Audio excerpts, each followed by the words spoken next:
Before Doctor Who was revived by past and future showrunner Russell T Davies, the series was cancelled with an attempt at a revival series in the 1990s with Paul McGann's TV movie special. For me, it's just good fun. After 6 years, because I'm doing other things, to just pop back over and just have a laugh and hand over the key to a mate. It turns out that was not the only attempt that was made to revive the show. Long before Christopher Eccleston took up the keys to the TARDIS, another version of the Doctor was set to make their TV debut.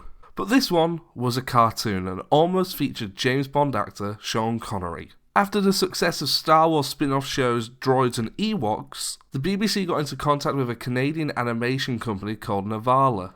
Even though the series was set to replace the fact that the live-action series was not going to be currently airing anytime soon, the character of the Doctor was never going to be given a number. This means that it was not going to be the Ninth Doctor, unlike Richard E. Grant's version of the character. In a few years' time, Richard E. Grant would take up the role of the Doctor in another animated series, and he would be the new Ninth Doctor. But with this series, this was going to be just a random Doctor, another incarnation, past, future, or present. In hopes of being able to keep the dedicated audience of Doctor Who fans, Nelvana planned that the series would not be directly aimed at children and would be actually focused on a more adult audience who had grown up with the series. This is something I question because if you look at the concept art for the show, it's clear that the series was going to take a more cartoon-inspired look.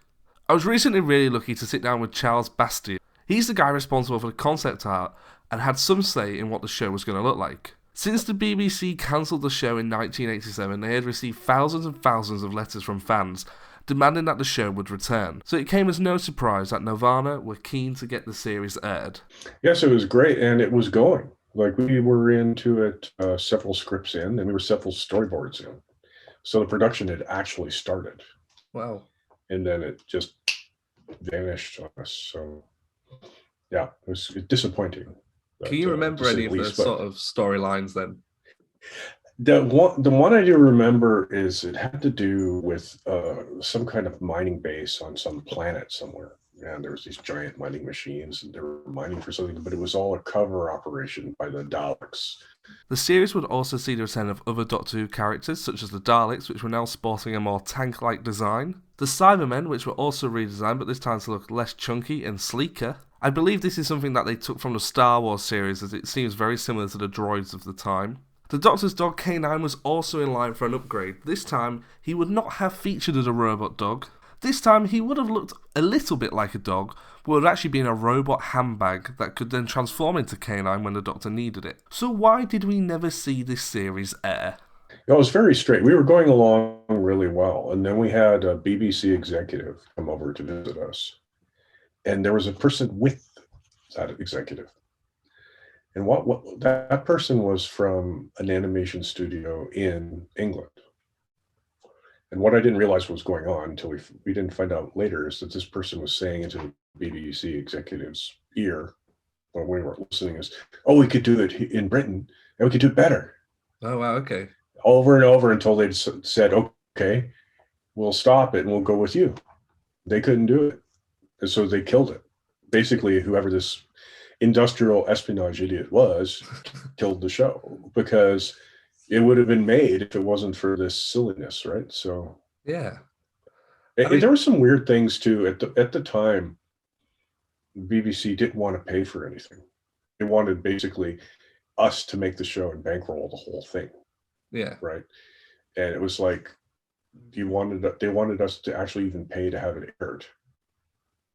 Which was really weird. Like, why would a company that makes a show pay the BBC to put it on the air? Yeah. Especially when they owned it, the property. There was a lot of these are things I always heard, like, at least secondhand, because I was just an artist on it at the time, right? So there was a lot of strange things. Whether these things are 100% true or not, I couldn't tell you. I know the part about the animation studio person who came there telling her, we can do this for cheaper or better in Britain. That part I know because I saw it with my own eyes. But anything else is just secondhand info, right? So it does seem strange because it just seemed like, especially at the time in like the mid-90s, that would have been something that a lot of people I think really would have enjoyed, and it seems like a sensible way to bring the show back, to sort of reinvent it. I suppose when it did come back, or when they tried to reboot it with Paul McGann, they went for an overseas style. They took it to America, and it didn't sort of worked a little bit, but it seems like that was something they were that quite was a strange one. yeah. It seems like that was something they were quite interested in, is shipping it away and getting fresh eyes on it almost. I think a lot of it was financial too, is to get somebody else to pay for it, basically, Yeah. right? So the stuff like that happen a lot in that side of the industry. Then animation companies competing with each other just to see who can do it the cheapest. I think that's more of a thing from that time period than now. Yeah. Nowadays, a lot more people are willing to pay for new, because everyone wants content. Yeah. So you see things like the streaming companies, as opposed to the traditional networks, throwing all kinds of money out there to have new content, because who has the best and most new content wins, right? So. Yeah. It's such a shame that this series never went to air. I think it would have been a really interesting thing to see. Perhaps in a future life, we're going to see some more Doctor Who animated stuff. I personally think that would be great. If you've enjoyed this and you want to hear more about what Charles had to say, there is a full half-hour interview with him coming out in early January. So make sure you subscribe, turn on the notification bell so you don't miss out. Thanks for listening. If you've enjoyed this, there's plenty more videos on the channel for you to check out, and I'll see you again soon.